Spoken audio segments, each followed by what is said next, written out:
हो गया? कोई मुसलमान की बात नहीं है, और भी बहुत सारी पार्टियां खड़ी हुई थी, और सब जो वोट काटा वो जिम्मेदार नहीं है। हम तो गुलाम नहीं है किसी के, बंधुआ मजदूर नहीं है कि हम वोट उन्हीं को देते रहेंगे। नहीं, हम लोग किसी के खरीदे हुए भी तो ना। हाँ, जैसे हम अपनी मर्जी का वोट दे सकते हैं, हम नोटा को भी वोट कर सकते हैं। बाई इलेक्शन देखिए, संगठन के कुछ कमी रहा हम लोगों का। बिहार के 4 सीटों पर उपचुनाव के नतीजे अब साफ हो चुके हैं और बेलागंज और इमामगंज काफ़ी हॉट सीट थी और इस चुनावी मैदान में ओवैसी की पार्टी ने भी अपने उम्मीदवार को खड़ा करने का काम किया था। ये देखिए, ओवैसी के पार्टी के चाहने वाले लोग हैं, लेकिन 2020 के बिहार विधानसभा चुनाव में ओवैसी ने अच्छा प्रदर्शन किया था, लेकिन इस बार भी चुनावी मैदान में अपने उम्मीदवारों के उतारने के बाद भी ओवैसी का जादू बिहार में नहीं चल पाया। हमारे साथ कुछ लोग भी हैं। क्या कारण रहा कि बेलागंज और इमामगंज में जो प्रदर्शन आपने उम्मीद जताया था वो नहीं हो पाया? बात ऐसा है कि हम लोग पहली बार इमामगंज में इलेक्शन लड़े और यहाँ भी बेलागंज में ही पहली बार इलेक्शन लड़े, तो इसी वजह से, और वहाँ पर बेलागंज में डबल जो है कैंडिडेट उतर गया मुस्लिम, तो मुस्लिम का वोट कन्वर्ट हो गया। और बाकी इमामगंज विधानसभा में तो अच्छा आया, 7,000 वोट आया, पहली बार हम लोग लड़े। बेलागंज में कौन उम्मीदवार थे आपके? जामीन अली साहब।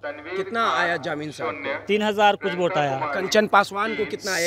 7,000 वोट आया। आखिर कहाँ कमी रह गई, कहाँ चूक हो गई कि 2020 में तो ओवैसी साहब का जादू चला था बिहार में? हाँ, तो हम लोग का थोड़ा सा कैंडिडेट भी कमज़ोर था, पहली बार इलेक्शन लड़े थे।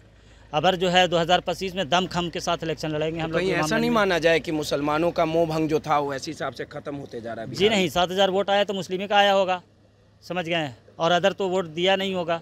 और बाकी पासवान जी थे तो कुछ पासवान का आया होगा। आरजेडी एक आरोप लगाती है सर कि आप लोग भाजपा की बी टीम के रूप में काम करते हैं।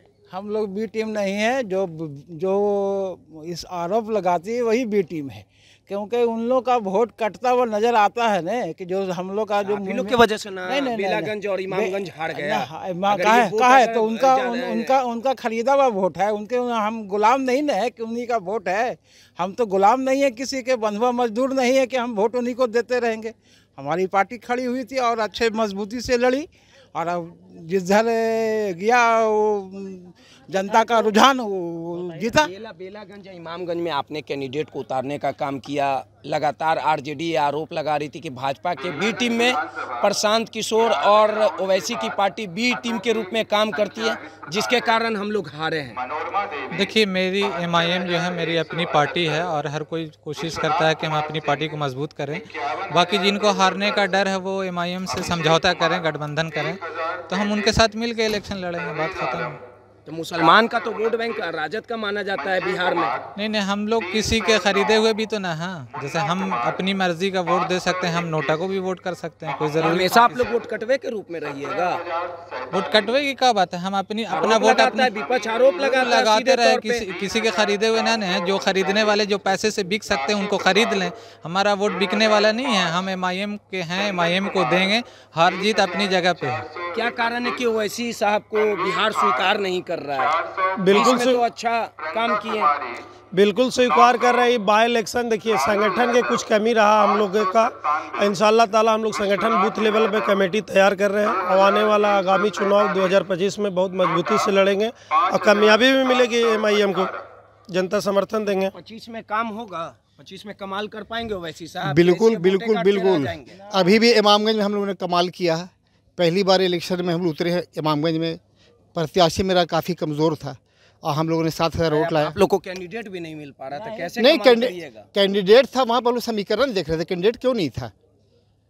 और ये आप एक बात नहीं स्वीकारते हैं कि हाँ, कहीं ना कहीं बेलागंज और इमामगंज में आरजेडी की हार हुई, इसके लिए मुसलमान कई उम्मीदवार खड़े हो गए? कोई मुसलमान की बात नहीं है, और भी बहुत सारी पार्टियां खड़ी हुई थी, और सब जो वोट काटा वो जिम्मेदार नहीं है, या यही भी जिम्मेदार है।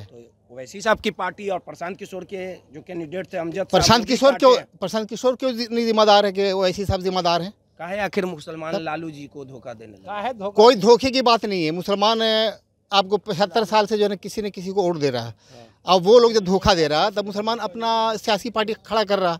हम भी लोगों की खिदमत करेंगे। ओवैसी साहब के पार्टी से ही है श्रीमान, काहे गड़बड़ा जा रहे हैं आप लोग? किस तरह के मतलब गड़बड़ा? इमामगंज गड़बड़ा गए, बेलागंज गड़बड़ा गए, कभी कुछ होगा कि नहीं होगा? काहे नहीं होगा? चुनाव लड़ते रहिएगा आप लोग? काहे नहीं चुनाव लड़ते? क्या चुनाव तो लड़ता है, लड़ना हमारा काम है।